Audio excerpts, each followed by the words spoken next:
دو تیم رئال مادرید و میلان در بازی دوستانه به مصاف هم رفتند که شاگردان آنجلوتی ترک عادت نکردند و با یک کامبک زیبا تونستن 3-2 در این دیدار به برتری برسند. میلان در نیمه اول با گل فیکایو توموری و گل استثنایی لوکا رومرو از حریف پیش افتاد، اما در نیمه دوم با درخشش والورده و شماره 7 جدید یعنی وینیسیوس جونیور رئالی‌ها کامبک زدند و در این مسابقه دوستانه به پیروزی رسیدند. ستاره تازه وارد لوس بلانکوس یعنی جود بیلینگهام در این مسابقه عملکرد بسیار خوبی از خودش به نمایش گذاشت و از سایت سوفا اسکور نمره 7.3 دریافت کرد. اما بریم سراغ رفیقتون.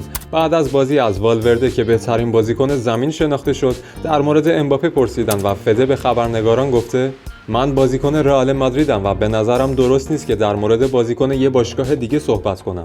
اون یکی از بهترین بازیکنان جهانه و در آینده هم جزء بهترینا خواهد بود، اما در حال حاضر من نمیتونم در مورد این بازیکن صحبت بکنم. امباپه ای که این روزها در لیست فروش پاریس سن ژرمن قرار گرفته و ناصر خلاف حسابی داره به این بازیکن فشار میاره تا بالاخره وضعیتش هرچه سریعتر مشخص شه. حالا میرسیم به داستان جنجالی الهلال عربستان و کیلیان امباپه. فابریزیو رومانو رسما اعلام کرد که الهلال عربستان پیشنهاد 300 میلیون یورویی برای جذب امباپه به پاریس سن ژرمن ارائه کرده و حاضر دستمزد بسیار زیادی به امباپه برای حضور در عربستان بپردازه.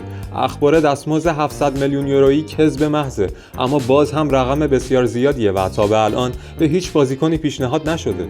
البته ناصر خلاف و مدیران پاریس احساس می‌کنند امباپه و رئال مادرید برای انتقال آزاد در تابستان آینده به توافق رسیدند. لویک تانزی خبرنگار نزدیک به پاریس سن ژرمن گفته که اگه امباپه پیشنهاد عربستانی‌ها رو قبول کنه، پاریس سن ژرمن بلافاصله با فروش امباپه به الهلال عربستان موافقت میکنه.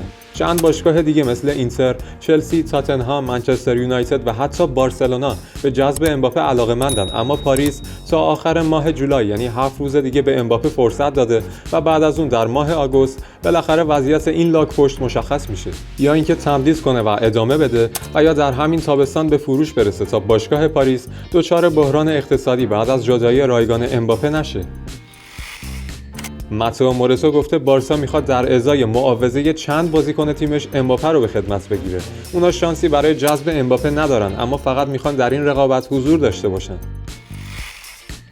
وضعیت برناردو سیلوا همچنان مشخص نیست. تیم‌های عربستانی و پاریس سن ژرمن به جذب این بازیکن علاقه‌مندند. برناردو سیلوا از من سیتی پیشنهاد تمدید قرارداد و از تیم‌های عربستانی پیشنهادات سنگینی دریافت کرده، اما تا به الان پیشنهادی از سوی پاریس سن ژرمن دریافت نشده. بی نهایت سپاسگزارم که تا انتهای ویدیو با من همراه بودید. میدونم اوضاع خوبی نیست و همه غمگینی. هیچ چیزی عادی نبوده و نیست، اما مطمئن باش همه چی درست میشه رفیق. تا ویدیوهای بعدی، خدا نگهدار.